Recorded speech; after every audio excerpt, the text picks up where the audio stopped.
Pessoal, hoje eu vou me permitir abrir esse episódio do Fala ou Calo Convida de um jeito diferente. Eu não vou perguntar para a Fran, fala Fran, ela não vai dizer fala Elvio. Vai ser uma coisa diferente. Eu vou começar dizendo bom dia, muito bom dia, porque essa pessoa que está aqui no Convida com a gente abria o meu dia de trabalho falando exatamente isso todos os dias pela manhã. Denise Garcia, seja muito bem-vinda. Muito obrigada. Bom dia, boa tarde ou boa noite, né? Dependendo do horário que as pessoas forem nos escutar, né? Muito bom dia, muito boa tarde, muito boa noite. É um prazer estar aqui com vocês. Muito obrigado pelo convite. Eu que A gente que agradeço, a gente que agradece. agradece você, né, de ter aceitado o convite.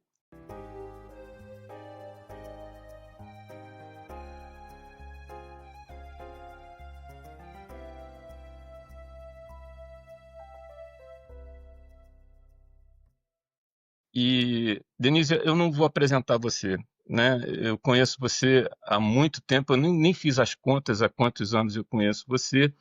O que eu acho legal, que todos precisam saber aqui, é que assim como eu, você também fez uma mudança bastante forte na sua carreira, né? E hoje estamos alinhados trabalhando saúde mental. Por favor, conte um pouquinho da sua vida e conte para todo mundo, não só para a gente aqui, né? Como é que você fez essa transição de carreira? Muito bom, muito bom. É uma delícia a gente poder trocar essa experiência, né? E a gente fazer essa reflexão também. Bom, eu fui executiva durante os últimos 30 anos e com 40, mais de 40 anos de área comercial, né? Então, eu assumi cargos de liderança, de gestão, acho que com meus 28 anos, mais ou menos, e dali em diante foi muita experiência no mundo corporativo, fazendo gestão de pessoas, né, negociações, porque a área comercial é isso, né, relacionamento e negociação o tempo todo. E eu amo de paixão pessoas, gente, sempre amei, né, de estar na área comercial, e isso faz com que a gente precise estar com as pessoas, olhando no olho, negociando. E eu acho que isso, com o tempo, foi me despertando uma vontade imensa de continuar fazendo isso, né? Mas de que forma? A gente sabe que os 50 anos chegam, os 55 chegam, e aí o mercado começa a fechar as portas, porque o etarismo existe, a gente não pode negar, e a gente também começa a buscar caminhos que nos tragam um sentido, né? Nos tragam um propósito de vida mesmo, porque a gente precisa olhar para a nossa carreira e saber que ela tem um momento de fechamento.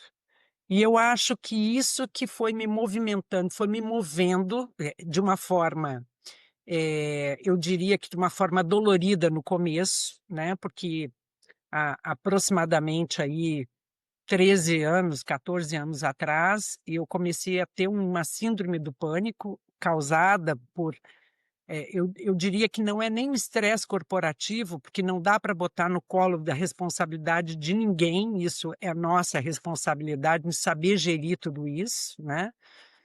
Mas esse estresse corporativo que eu adorava trabalhar, então eu entrava a noite adentro, acordava de manhã, né, e não gerenciava muito bem a minha qualidade de vida, fez com que eu começasse a buscar um outro caminho.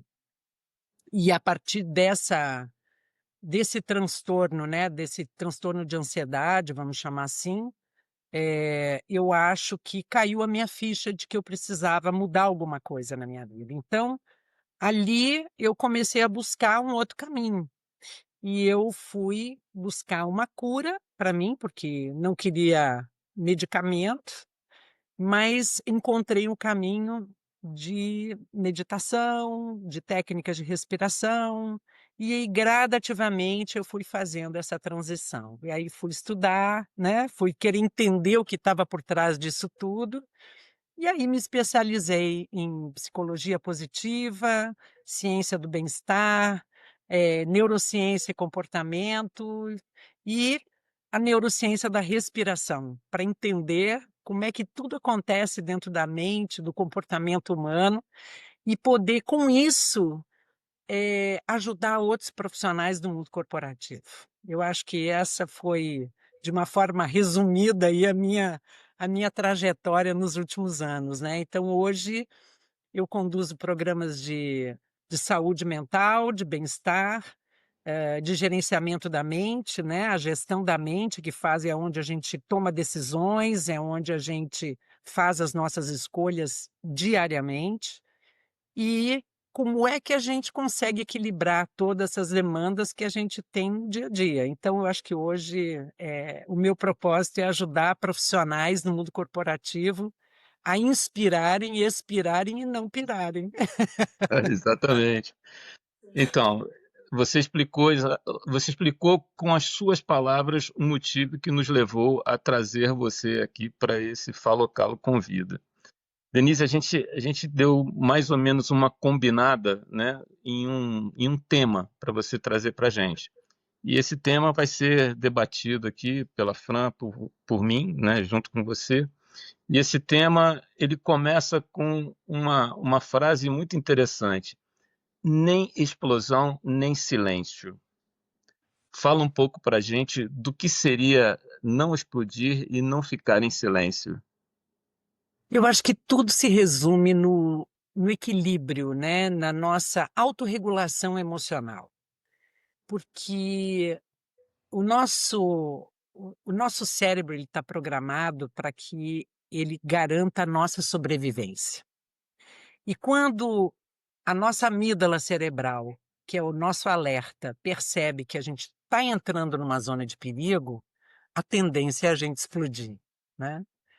Porém, ficar em silêncio também é um problema, porque a gente acaba absorvendo aquela tensão ou colocando para debaixo do tapete muitas coisas que a gente precisa pontuar, né? Pode, Então, pode ser uma explosão interna, né? exato, a explosão interna que nos adoece, né? Exato. Então, muitas vezes nós não colocamos isso para fora, e isso vai somatizando e a gente acaba adoecendo. Muitas doenças vêm por esse acúmulo de emoções não resolvidas. E até porque o nosso cérebro, ele não consegue distinguir nos nossos pensamentos o que é real e o que é imaginário. Então, tudo que a gente pensa, né, todo aquele borbulhão todo, aquela tempestade de pensamentos que a gente tem diariamente, para o cérebro aquilo tudo é real. E aí ele vai produzindo cortisol, né, vai nos bombardeando aí de adrenalina, como se a gente tivesse em perigo. Então, quando a gente vai colocando tudo isso para debaixo do tapete, se a gente não explode de uma forma física ali, no sentido de botar para fora o que está engasgado, a gente explode internamente. E o perigo é maior, né, Elvio? Pois é, então, você tocou num ponto interessante, né? Quando a gente aborda o simbólico real e imaginário, a gente está falando de Lacan. A Fran já vai dizer que lá vou eu puxar para o lado do Lacan aqui, né, Fran? Então, a gente está indo para o lado do Lacan, e é exatamente isso que acontece, né? Na verdade, aquilo que a gente está vivendo, aquela fantasia que a gente está vivendo naquele momento em termos emocionais, é justamente o que dispara isso tudo na gente. É claro que você está hoje muito mais focado no mundo corporativo, né? Mas a nossa proposta de trazer você aqui é justamente fazer esse link entre o que você está trabalhando no mundo corporativo e o que a gente faz hoje na clínica. Se a gente for perceber as abordagens, elas são muito parecidas, elas são muito próximas, vamos dizer assim. E a gente consegue trabalhar isso quase que sob a mesma ótica. Conta para a gente um pouquinho como é que você levou isso para o mundo corporativo e como é que está sendo o seu trabalho no mundo corporativo hoje com essa sua abordagem. Na verdade, o mundo corporativo ele é cético, né? A grande parte dele é muito cética. precisa de uma linguagem muito científica para que possa absorver os ensinamentos. E se eu, por exemplo, se eu há 15 anos atrás alguém dissesse para mim, não, nós vamos curar o seu estresse, nós vamos reduzir a sua ansiedade através de técnicas de respiração, de técnicas de meditação, eu ia dizer, ih, vai acender um incenso, vai tomar um chazinho, né? Eu era muito preconceituosa em relação a isso. Então, assim como eu tinha, né, muitos preconceitos no que se trazia sobre bem-estar no mundo corporativo, eu sei que o mundo corporativo continua sendo muito cético em relação a isso. Então, a base de tudo é a ciência. Eu acho que a ciência, né, todos os ensinamentos aqui de Freud, Lacan, né, eu acho que tudo isso ele complementa para a mente humana poder se organizar e dizer, deixa eu entender o que são esses fantasmas, o que são essas dores, como é que eu lido com os desafios, com as dificuldades, quais são os caminhos que eu preciso, as decisões que eu preciso tomar, eh, como é que eu, como é que eu lido com a minha ansiedade, o meu estresse, né? Então, eu acho que a neurociência e a psicologia positiva me ajudaram muito nesse aspecto de entender como é que o nosso corpo e a nossa mente reagem frente a todas essas dificuldades do mundo corporativo, porque tudo começa com autoconhecimento, né, Elvio e Fran? Eu acho que o autoconhecimento ele é a base de tudo. Ninguém consegue, um líder dentro de uma organização, ele não consegue inspirar uma pessoa, um time, se ele não estiver bem com ele mesmo. E aí eu me lembro das minhas fases, né, do estresse, que é a história de que alguém te pergunta, alguém te fala bom dia e o outro responde bom dia por quê? Só se for para você, né? Quando você já percebe que a pessoa não está bem. Então essa explosão interna, ela dificulta as nossas negociações, as nossas tomadas de decisões, os nossos relacionamentos, não só no mundo corporativo, mas na nossa vida pessoal, né? Eu tinha o feedback dos meus filhos na época que eu estava lá no mundo corporativo atuando como executiva. O feedback dos meus filhos, quando eu chegava em casa, era: mãe, você não está mais no trabalho, para de mandar, de dar ordem, de organizar, porque é inconsciente. Tudo isso a gente vai fazendo de uma forma muito automática e o cérebro precisa aprender a desacelerar, né? Então, eu acho que esse autoconhecimento ele junto hoje mais do que nunca, como as pessoas precisam se conhecer, né? E a psicanálise, eu entendo que ela dá luz a esse caminho, né? Essa profundidade, porque a gente vai incorporando alguns personagens, mas a gente esquece de olhar para dentro da gente, né? Sim, eu até queria sair um pouco, vamos dizer assim, dessa parte do corporativo para voltar um pouco na sua fala do início, porque quando a gente vai mudar, independentemente se é uma mudança de carreira ou qualquer coisa que a gente vai mudar na nossa vida, gera um incômodo, como você mesmo disse, né? E esse incômodo gera uma mudança que pode ser uma mudança para melhor. Inclusive, a gente tem até um episódio sobre o incômodo aqui já no nosso podcast. E eu queria perguntar para você, porque quando a gente passa por uma situação, a gente sempre tem mais propriedade para falar a respeito disso, né? Portanto, que você começou a trabalhar, se especializar nesse assunto. Só que às vezes, quando a gente conta, parece que foi tudo muito simples, né? Nossa, troquei de carreira e foi assim, muito simples, né? De um dia para a noite e tal. Você falou que você teve essas questões do transtorno de ansiedade, mas assim, como que foi, vamos dizer assim, o start? Você falou assim, não, estou 100% pronta para mudar? Ou você foi com medo? Você foi corajosa no sentido, vou com medo mesmo? Explica para a gente como que funcionou tudo isso. Fran, eu acho que isso é engraçado, porque tem pessoas que procuram especialistas para ajudar numa transição de carreira, né? Não foi o meu caso. Algumas pessoas têm esse privilégio, eu digo que é o privilégio, né, de você ter um profissional, um mentor que pode te orientar os caminhos para você fazer uma transição. Eu acho que a dor me levou para repensar a minha vida, porque algumas coisas, além desse momento, né, quando eu tive minha primeira síndrome do pânico, só rapidamente aqui contando, eu estava num sábado de manhã, passeando com a minha cachorra na rua, meus filhos dormindo em casa, 2 adolescentes, né, com sono profundo, e eu comecei a ter taquicardia, mão suar Uhum. e a nítida sensação de que eu ia morrer no meio da rua. Aquele momento, para mim, quando eu vi o que era realmente uma síndrome do pânico, porque eu não tinha ideia do que acontecia, só ouvia falar, né? A minha mente é muito racional, assim, no sentido de olhar para o que estava acontecendo. Eu falei, bom, eu não posso morrer sozinha, eu estava sem documento, né?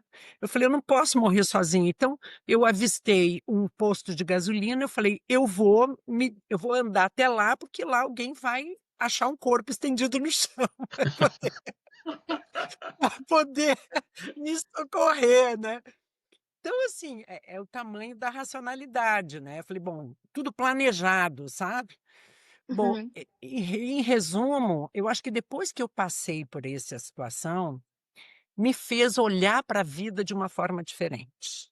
Então, essa dor, esse incômodo, essa insegurança de você sentir que você não tem controle de absolutamente nada, eu comecei a me perguntar, o que que eu quero efetivamente? É essa vida que eu quero levar, né?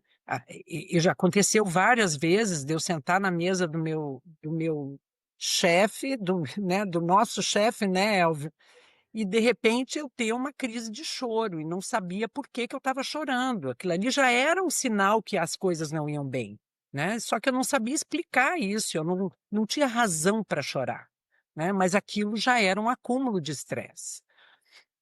Eu acho que essa transição ela foi gradativa, no sentido de eu entender que eu precisava continuar naquele momento trabalhando, porque eu ainda tinha alguns compromissos que meus filhos dependiam de mim, Uhum. etc. Mas eu comecei a ter um olhar um pouco mais na frente e pensar, o que que eu quero fazer efetivamente, o que eu gosto de fazer, porque eu precisava me especializar em outras coisas além do que eu fazia. Eu precisava, e eu acho que isso é de cada um, sabe, Fran? Porque tem pessoas que, eu sou curiosa por natureza, então eu gosto de estudar, eu gosto de querer saber o porquê das coisas, enfim.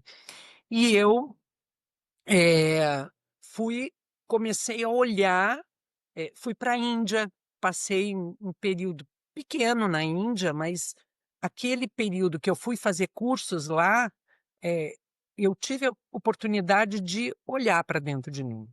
Olhar Uhum. para dentro e pensar, é uma descoberta, é uma redescoberta.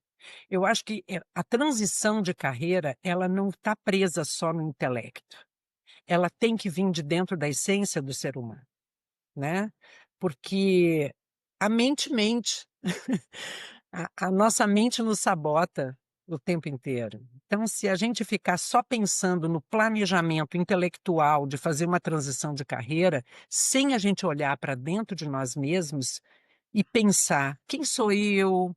O que que eu gosto? O que que eu quero fazer? Como é que eu me vejo daqui a um tempo? Eh, o que que me faz feliz? Qual é meu propósito de vida? Tem um livro que eu amo de paixão, que é do Viktor Frankl, Em Busca de Sentido, né? Que ele conta toda a trajetória dele dentro de um campo de concentração, onde ele perdeu a família inteira e só restou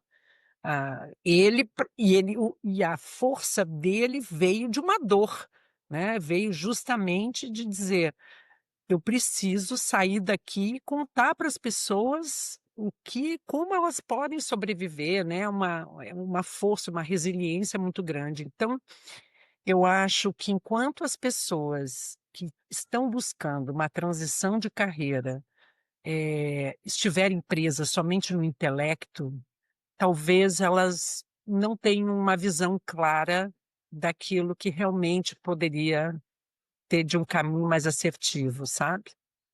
Eu, Eu eu queria acho. pegar, eu queria pegar dois ganchos do que você falou para fazer um paralelo com a psicanálise e depois queria ouvir você sobre esse paralelo que eu vou colocar aqui. Você falou duas coisas que são importantíssimas e que a gente tem episódios gravados a respeito dos dois temas que eu vou falar aqui. Primeiro, propósito. Eu acho que assim o grande ponto da nossa vida, independente do mundo corporativo ou não, é que a gente acaba entrando numa roda de hamster, como você mesmo comentou antes da gente começar a fazer essa gravação aqui. A gente entra nessa roda de hamster e a gente vai fazendo as coisas que aparecem para a gente fazer sem que a gente pense. Então, observa, é, no momento que a gente para e vai olhar o nosso desejo, a gente vai ter que remontar ou montar, porque pode ser que nem exista, o nosso propósito. Então, observa, esses dois pontos na psicanálise são super importantes. Nós somos movidos pelo nosso desejo. Só que o nosso desejo é inconsciente. Até que a gente consiga trazer esse desejo para o nosso mundo consciente e, a partir daí, elaborar o nosso propósito, existe um descompasso que acontece na nossa vida para que a gente retome, vamos dizer assim, as rédeas da vida de fato e passe a seguir um caminho que de fato é o caminho que a gente quer seguir. O que você acha disso dentro da sua transição? O que você acha disso dentro do trabalho que você está fazendo hoje, é, já como uma mentora, vamos dizer assim, de saúde mental dentro do mundo corporativo? Eu acho o seguinte, que a vida me mostrou, e aí eu vou trazer um pouquinho da minha experiência. Eu, quando eu entrei nesse processo de estresse, de síndrome do pânico, etc., né? E eu fui mergulhar no autoconhecimento, fui para a Índia, fiz cursos, etc. Alguns aprendizados muito significativos vieram para mim. Primeiro, que eu queria ter controle das coisas. Eu era um ser humano extremamente controlador, né? E eu acho que todos nós somos, só que muitas vezes a gente não admite. A gente diz assim: ah, não, eu não sou controlador. Mentira, a gente é assim. É, A eu, eu gente vou, quer. eu vou fazer uma interrupção aqui. A gente acha que é controlador, né? Porque, na É, verdade, nós a somos gente acha, porque a gente não controla nada. pseudo-controladores. Exato. Eu tô no mesmo A gente, pacote que você. exato, a gente acha que controla alguma coisa, né? E a gente não controla nada. Então, essa consciência de que eu não controlo nada me trouxe um outro aprendizado, que é aceitar as situações e as pessoas como elas são. Porque, primeiro, que eu não mudo ninguém. E a gente sempre vive querendo mudar as pessoas com quem a gente convive, né? A gente tem uma necessidade, e a gente vê aí, por exemplo, casamento, né? Quando você casa com alguém, você acha que, não, ele vai mudar comigo. Não, eu vou mudar. Não, meu filho vai mudar, né? A gente não muda ninguém. As pessoas mudam quando elas querem mudar, quando elas sentem necessidade de mudar porque alguma coisa não vai bem, que ela tem consciência disso, e aí ela faz a transição de mudança. Então, primeiro ponto, aceitar as pessoas como elas são. Segundo ponto, aceitar as situações como elas são. E quando eu falo de aceitar as situações, não quero dizer de que eu vou ser passiva. Não é isso. Eu tenho na minha mente hoje assim: eu posso mudar essa situação? Ah, eu posso. Então eu parto para ação. Eu dou o passo, vou resolver. Eu não posso mudar essa situação, eu vou ter que aceitar como ela se apresenta. Por exemplo, a pandemia. Quando a pandemia veio, eu podia mudar alguma coisa? Eu não podia mudar nada. Eu tinha que aceitar aquela situação como ela se apresentava, né? Agora, eu estou num lugar que eu estou trabalhando, aquele lugar está me deixando extremamente infeliz, eu posso mudar essa situação. Não é porque, né? Então eu tenho que tomar uma ação. Então é nesse sentido. E aí, um outro aprendizado que a Índia me trouxe foi não enxergar intenção por trás do erro do outro. Um erro é só um erro. E o que que eu quero dizer com isso?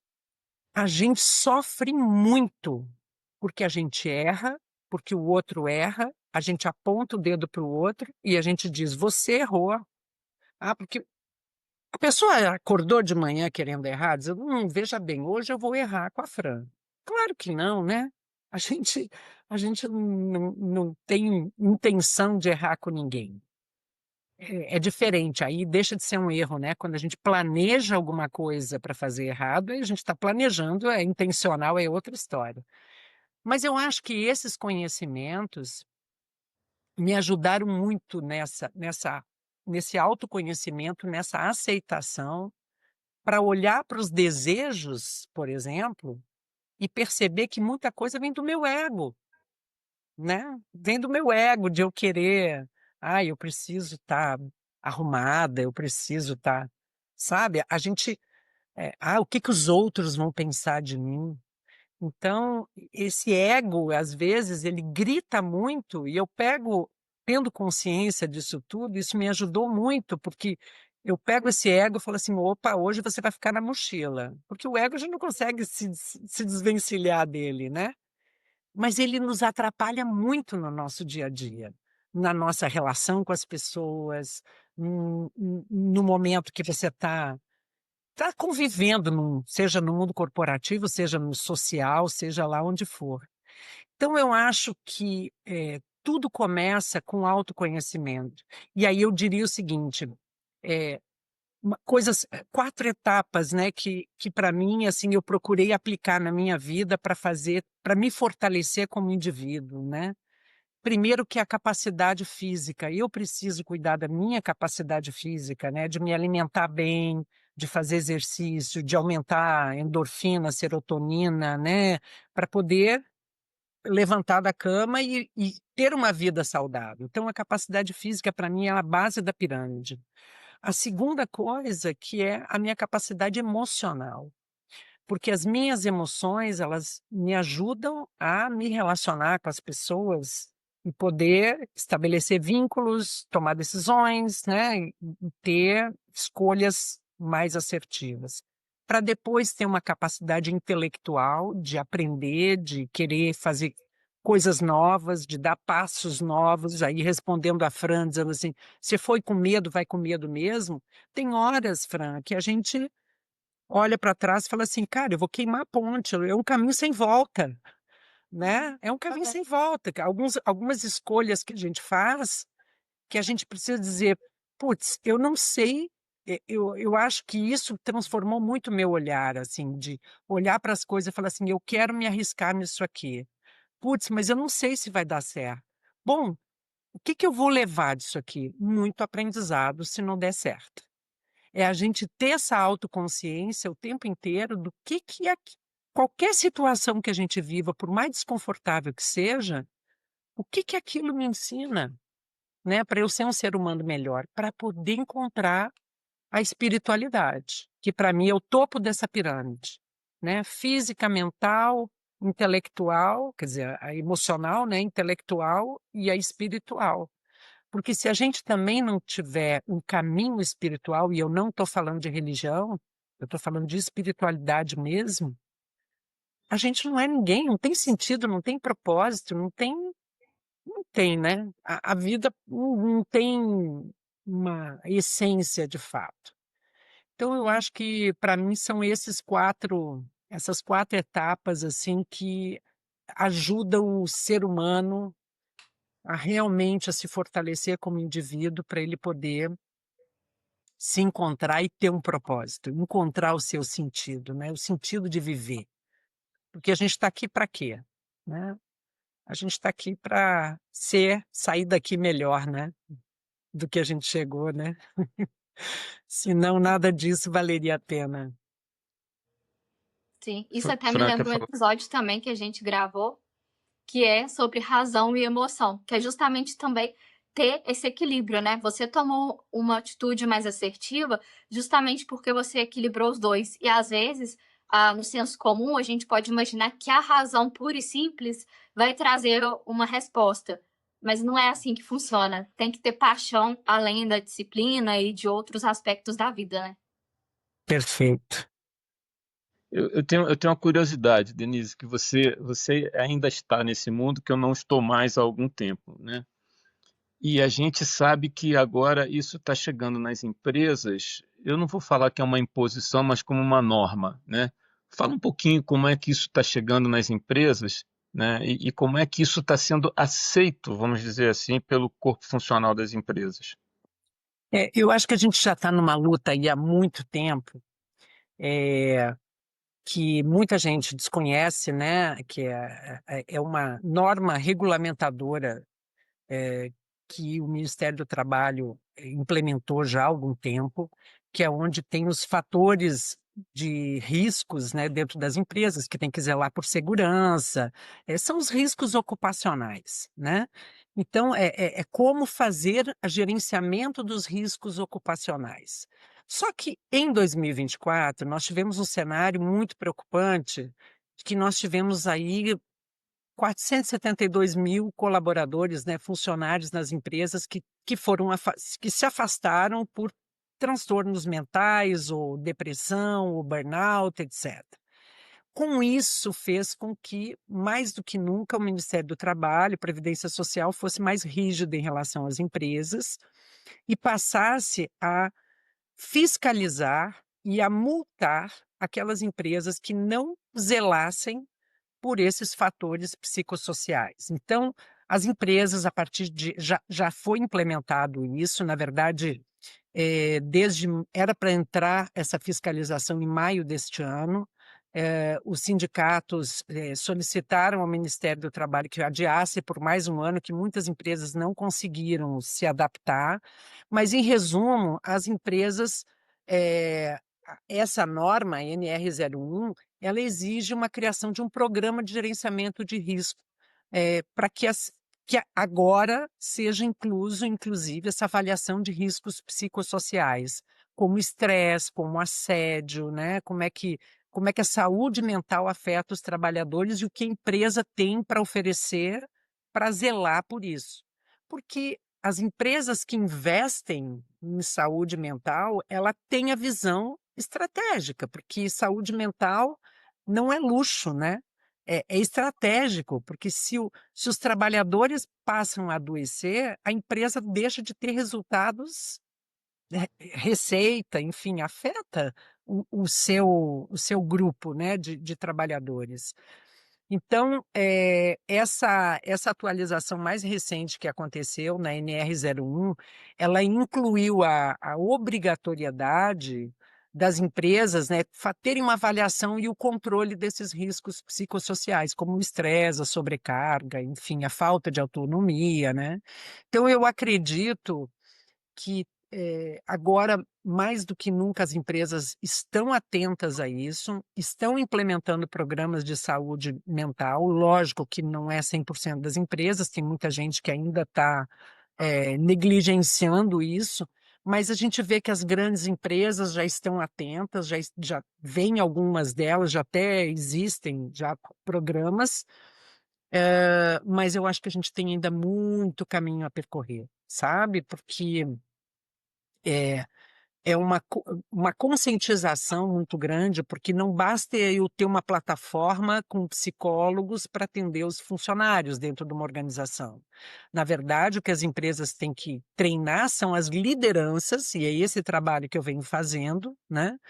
Como é que os líderes, primeiro, começam a ter o autocuidado, deles cuidarem da mente deles, do corpo físico, né? De todo esse processo, para saber como eles acolhem os seus times e como é que eles identificam quem é que não vai bem. Ah, o fulano está muito calado nas últimas reuniões. O que será que está acontecendo com ele? Vou trazer para conversar, vou tentar entender, vou acolher, né? porque nós somos seres humanos únicos. O que acontece na nossa vida pessoal automaticamente afeta dentro do mundo corporativo e vice-versa.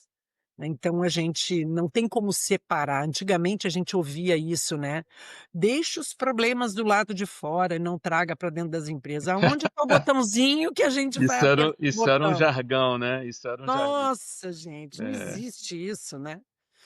Então eu acho que essa conscientização ela está vindo, talvez não na velocidade que a gente gostaria que fosse, mas gradativamente as pessoas estão, as organizações estão se preparando, né?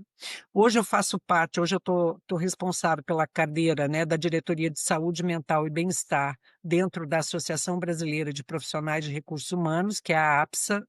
A APSA, ela funciona voltada para os profissionais de RH. Eu nunca fui em recursos humanos, mas como eu estou cuidando de saúde mental, então eu abracei esse desafio aí para poder levar essa conscientização para dentro das organizações e poder plantar sementinhas, né, através de programas para os líderes, né, programas corporativos, para que a gente possa contribuir para a mente de quem leva resultado para dentro das organizações, né? Eu acho que é essa conscientização que a gente precisa ter, né? Fran, tem mais alguma coisa que você queira perguntar para a Denise? Eu só queria agradecer pela participação dela aqui, ter aceitado o nosso convite. E também queria fazer só uma pequena, não é uma pequena pergunta, mas fazer um pedido, vamos dizer assim, né?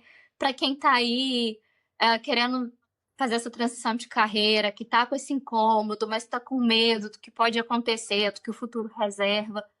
Que dica, não sei, ou que apoio, né? Que abraço que você pode dar para essa pessoa nesse momento. Que quem sabe, com o nosso podcast, com o nosso episódio, ela consiga dar esse primeiro passo.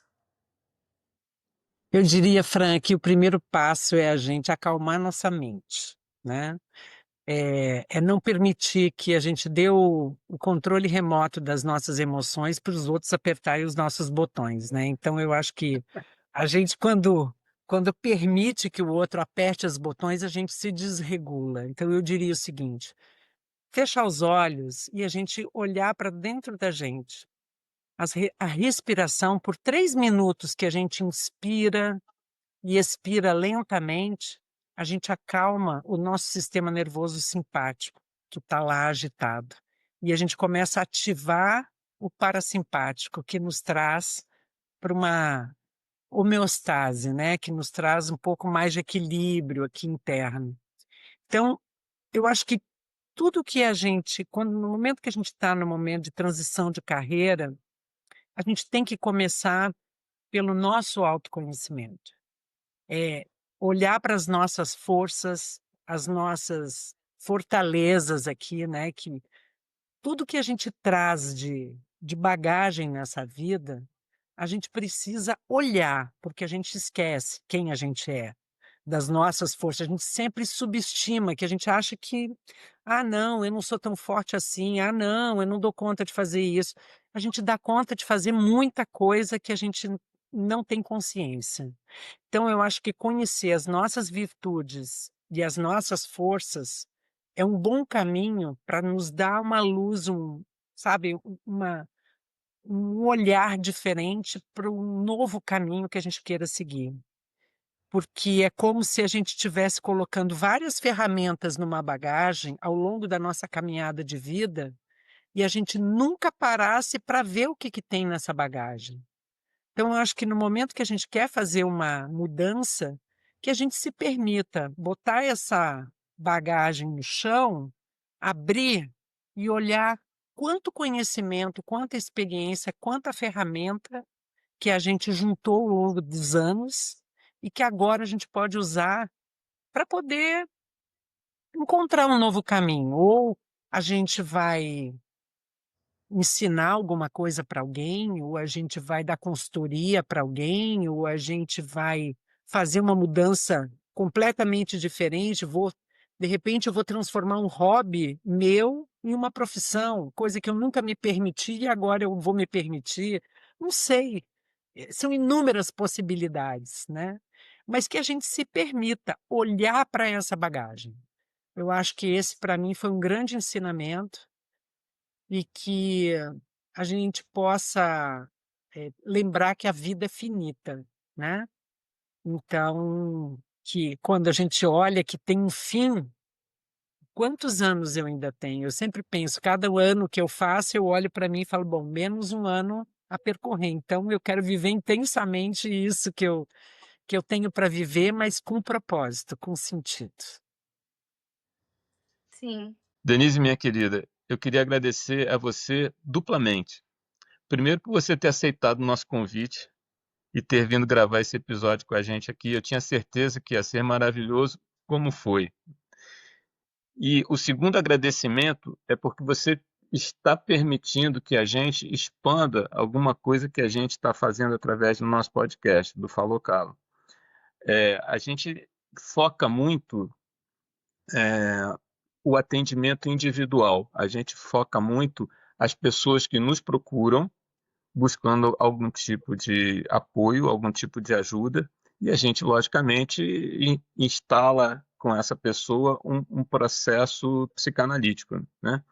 Mas você está permitindo que a gente mostre que isso não necessariamente precisa ficar desta forma que nós estamos fazendo, e pode ser expandido dentro do mundo corporativo de onde nós dois viemos, né? E eu acho que a gente tem essa tendência de querer ajudar aqueles que ainda estão no mundo corporativo sem pensar no seu desejo, no seu propósito, em tudo aquilo que a gente trouxe aqui. Então, muitíssimo obrigado por você ter Nossa, atendido o nosso para convite. mim foi um prazer imenso aqui estar com você, de poder trocar tantas informações, tantas experiências aqui, que eu acho que a gente leva da vida é isso, né? Que a gente possa nosso ensinamento, o nosso conhecimento, o nosso aprendizado, que possa servir para alguém, né? Exatamente. Porque eu acho que esse é o ponto, que é o que a gente leva da vida é isso. Então, muito obrigada pelo convite, porque foi um prazer imenso, uma honra estar aqui com vocês. Que nós estejamos em uma próxima oportunidade juntos. Que assim seja. Obrigado. Super Fran, quer falar beijo. alguma coisa? Então, muito obrigada novamente. E eu gostaria de pedir para que vocês se inscrevam no nosso canal. A gente tem episódios todas as terças-feiras, às 19 horas. E a gente espera vocês aqui na terça-feira que vem. Até mais. Tchau. Tchau.